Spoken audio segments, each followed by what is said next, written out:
You get to design the speed at which you grow. You get to design the risks you want to take. You get to design the roles you want to have within the company. Some people really, really want to own their own company.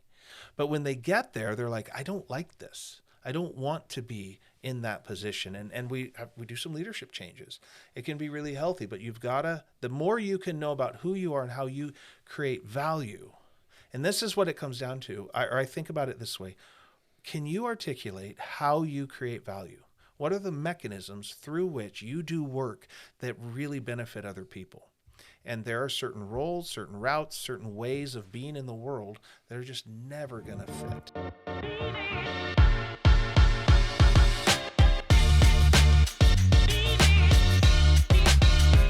Welcome back to the Hard But Worth It podcast. If this is your first time listening to us, we wanted to say welcome.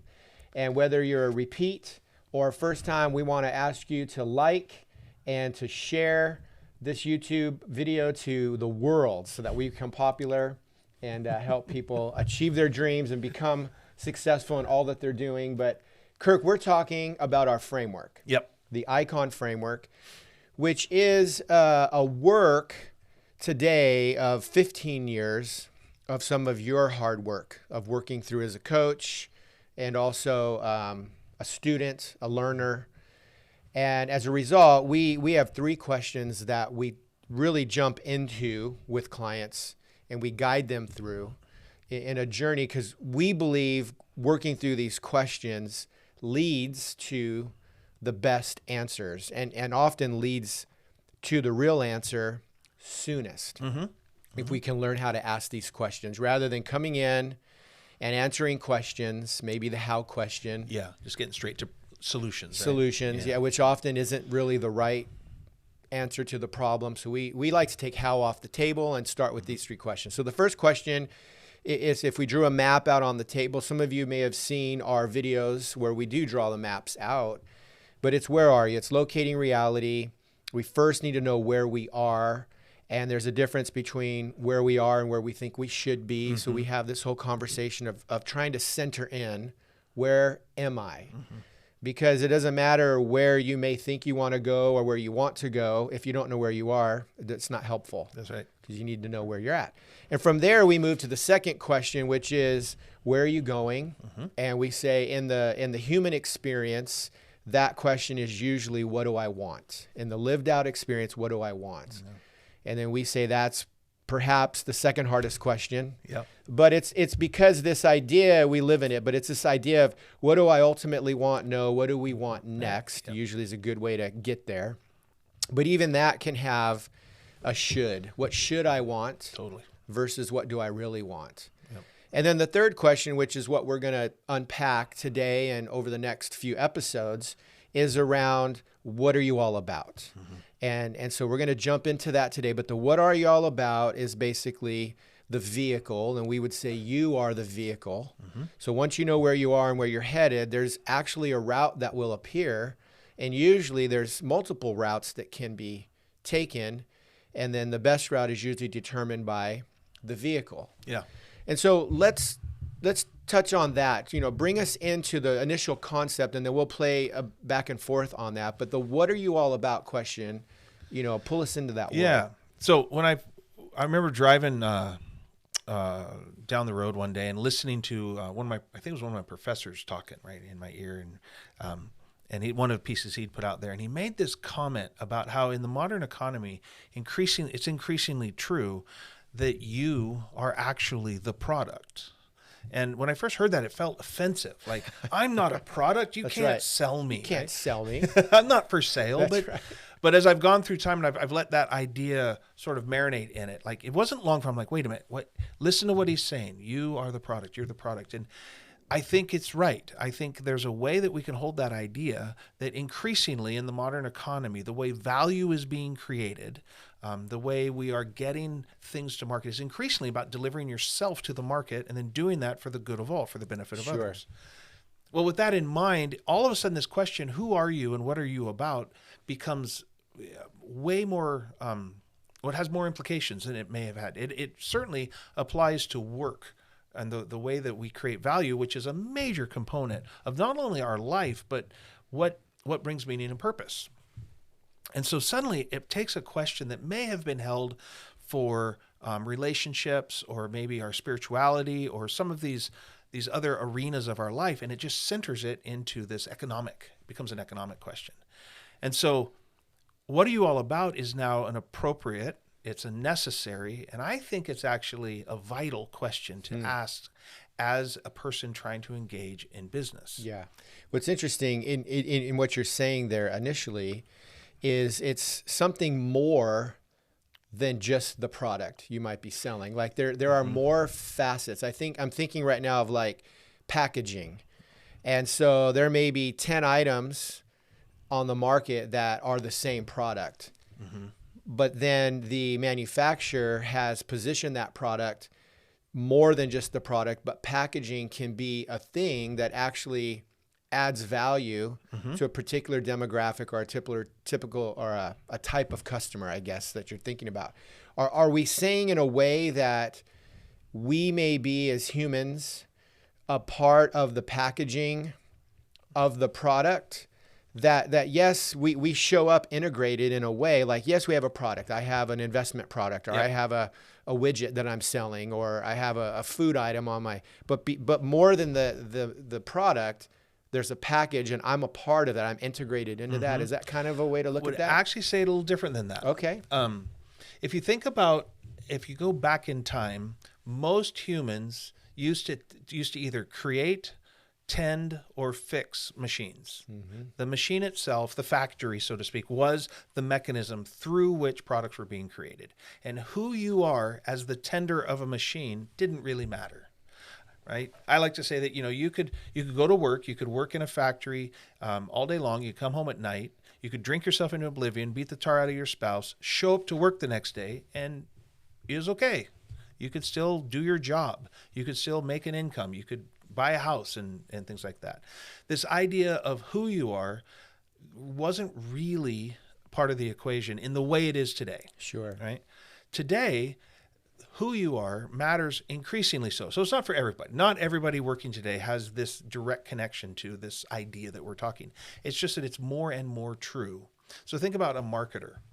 A marketer has to show up and have internal ideas, be creative, think of ways of phrasing words. And when you hire a marketer, you are hiring a point of view. You're hiring a perspective. Right.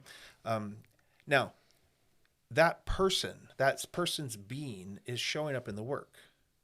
The work is infused with the product, which is them. So this idea that it's a product breaks down because you actually can't sell the being of a human, that's the right? point. Like how I get to the packaging and so piece. The packaging, I think, is increasingly the thing we call marketing, the website. It's it's the container in which this point of view is showing up. Yeah.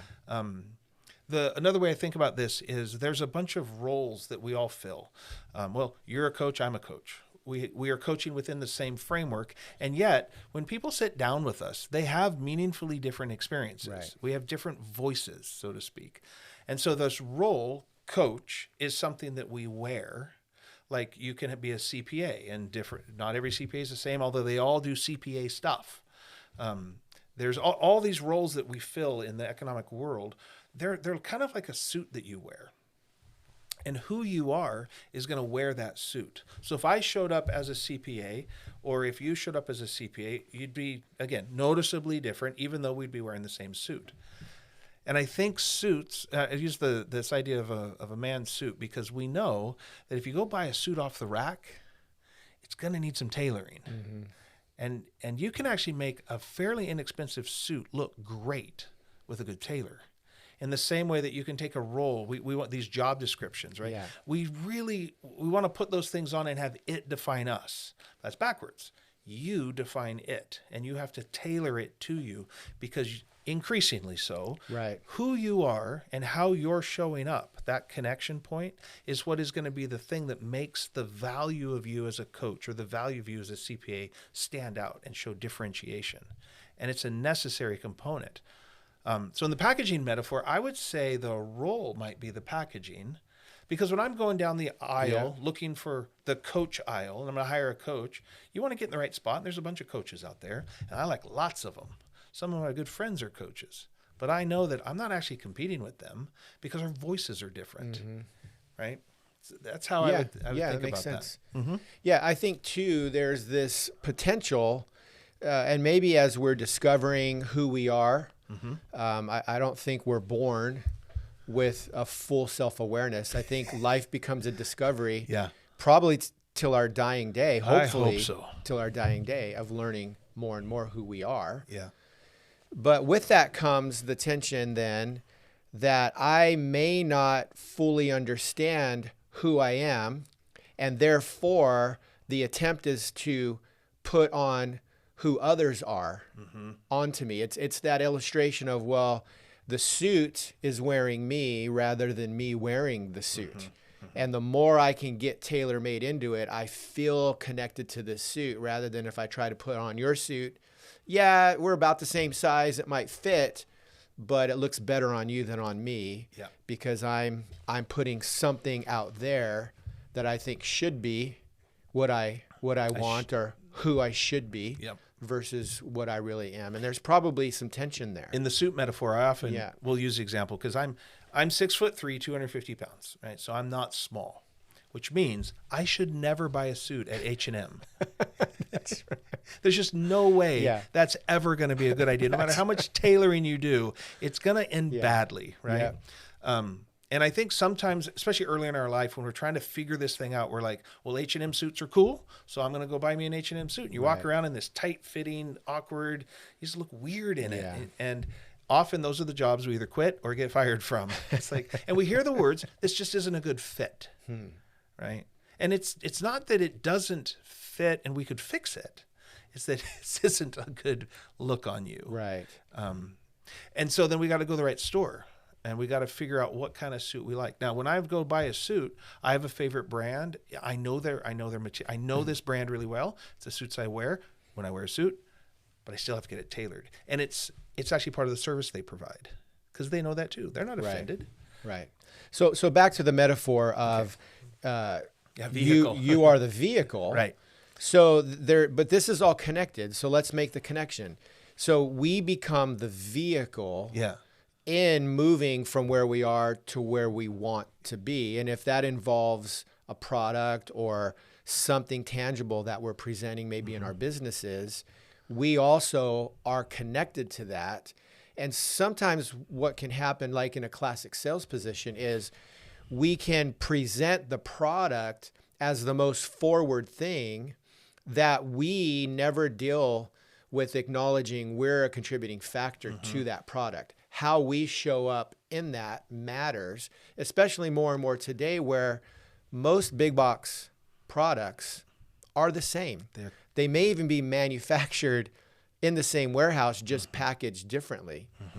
And so like for the salesperson, you may argue or make the case that your product is doing all these things. It's shiny, producing these numbers, these returns, it's this value.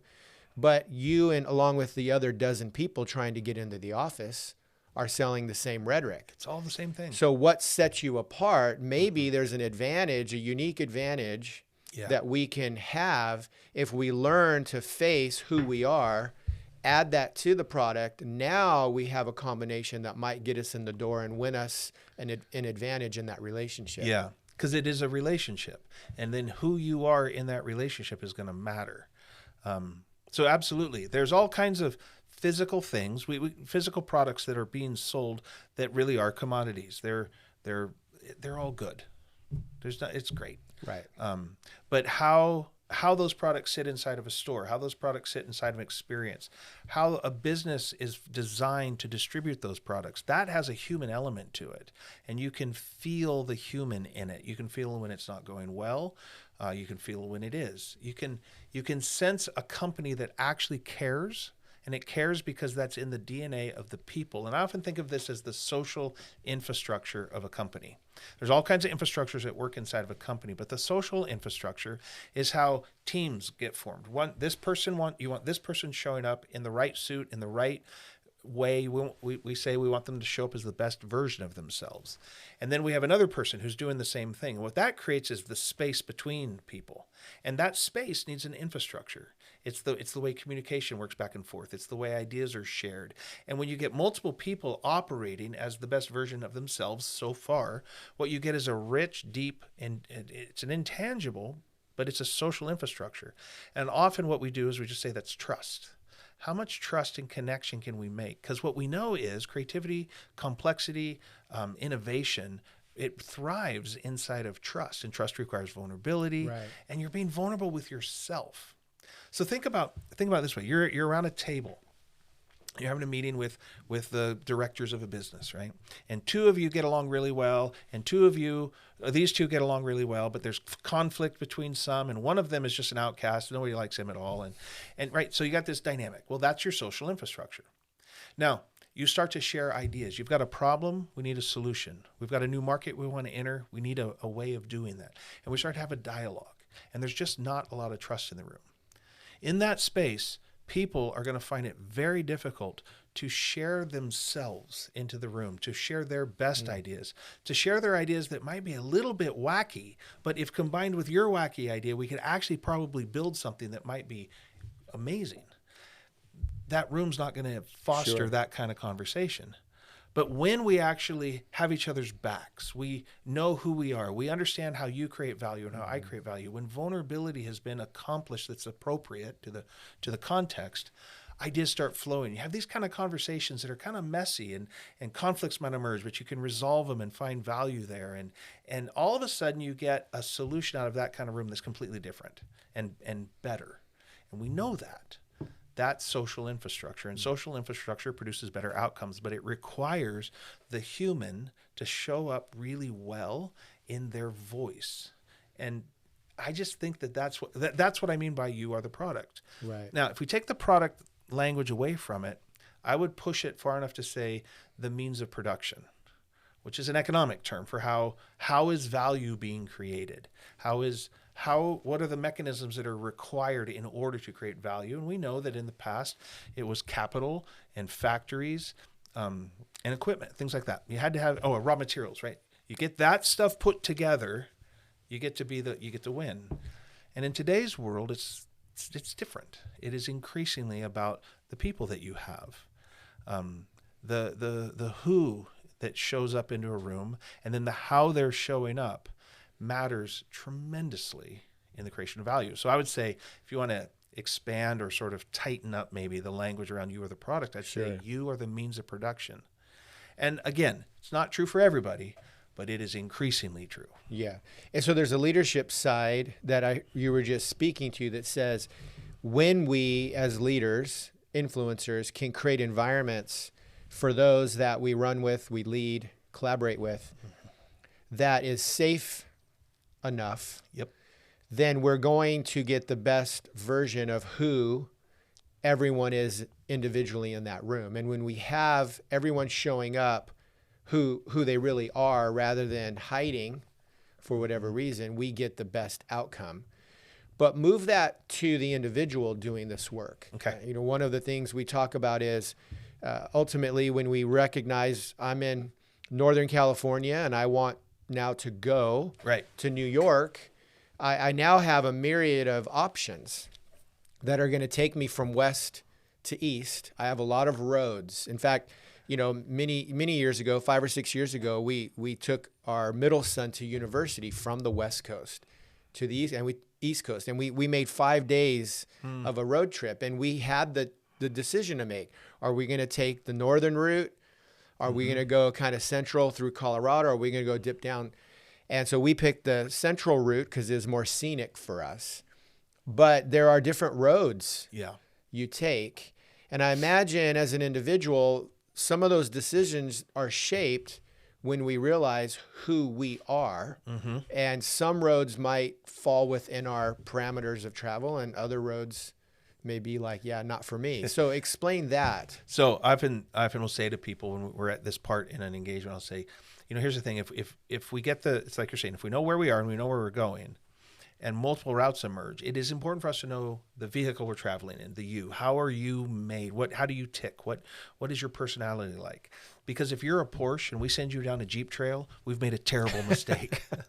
However, if you're a Jeep and we send you down a Porsche track, you'll get there, but you're going to lose. Yeah, that's right. And that's an example that people are different. And when we're reading books of other people's stories, when we're hearing how they got there, it's cool for them, their story, but you have to know who you are. And if you're not like them, that route isn't for you. Right. So routing is things like what's your risk tolerance like? If you are a low risk person trying to go on a high risk route, you're going to be in trouble. You're probably not going to make it. It's just going to melt you down. It's going to cause so much anxiety that you're just going to stop. I'd rather see that person go down a path that is a little bit smoother, where we can check in more often, where they're not getting out over their skis, so to speak, because they're just not wired for that. And they'll take a slower path. That doesn't mean that they're not going to get there. Right. A lot of people in today's economy want to go after, a lot of entrepreneurs are trying to do the startup thing, and they're trying to grow fast. And that requires a set of aptitudes. There's a reality to that you're after exponential growth. You're probably bringing on investors, not necessarily. There's a pressure cooker involved. And then they'll say, and I really want work-life balance. I'm like, yeah, you need to readjust. Yeah, that route might not work. That's not going to go. That's not going to. That's 80 hours a week, and you're going to sleep on your desk in the basement. That's right. It's crazy over there. Now, it's not always that bad, but that's the norm. So you get to design the speed at which you grow. You get to design the risks you want to take. You get to design the roles you want to have within the company. Some people really, really want to own their own company. But when they get there, they're like, I don't like this. I don't want to be in that position. And we do some leadership changes. It can be really healthy, but the more you can know about who you are and how you create value. And this is what it comes down to. I think about it this way. Can you articulate how you create value? What are the mechanisms through which you do work that really benefit other people? And there are certain roles, certain routes, certain ways of being in the world that are just never going to fit. This series that we're talking through these questions, we're going to get into some specifics on how we can determine a fit. And then the more we can determine that fit for us, obviously the more optimal our route will be, maybe the more productive we'll be and fulfilled we'll be.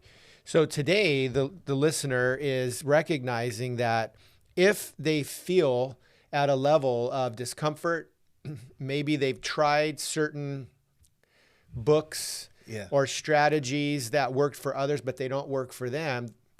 The good news in that is it may not be you being the problem as much as it's just not a fit for you. Yeah. So learning to relook at some of those things, take what can be applied, but then fit it to you, more custom. And the more you do that, the more there might be alignment into that next stage. You know, we talk too a lot that there are phases of our development where we kind of hit these peaks along the way. Yeah. And so you may realize that what fit you in a previous season of your life, stage development or whatever, is now no longer fitting or going to be able to fit you where you're going to be going for the next stage. So there's all these dynamic pieces. So we're going to kind of break in over the next few episodes and talk about ways that we can determine who we are, questions we can ask. I know we might get into personality assessments and strengths and some other pieces there that can be really helpful in all these things coming around us, learning more about who we really are. What else might we want to be thinking about? If it's true, this is where I'd leave us for today, right? If it's true, or the degree to which it's true that you and who you are has a distinctiveness to it, and how that shows up to create value, and when that value is designed to benefit others, and when that benefit is measured in cash, that's an economic activity. If that's true, that is the new means of production, then one of the keys to being the most valuable, the you-iest you can be, I think that's Dr. Seuss' way of saying it, right? Is to really dig into what you just described, right? Really understanding how you create value. Because the thing is, you're not very good at not being you. And when we try that route and we try those on, Totally. it's exhausting Yeah. and our results are mediocre at best. But what turns out to be the case is you're actually perfectly designed to be you. And when you show up that way and create value through that lens, you actually can find that the work itself brings energy to you. And so, like you were saying, we're going to walk through different ways of discovering that through metaphor, through story, and through some practical tools so that you can show up as the best version of yourself for the benefit of others.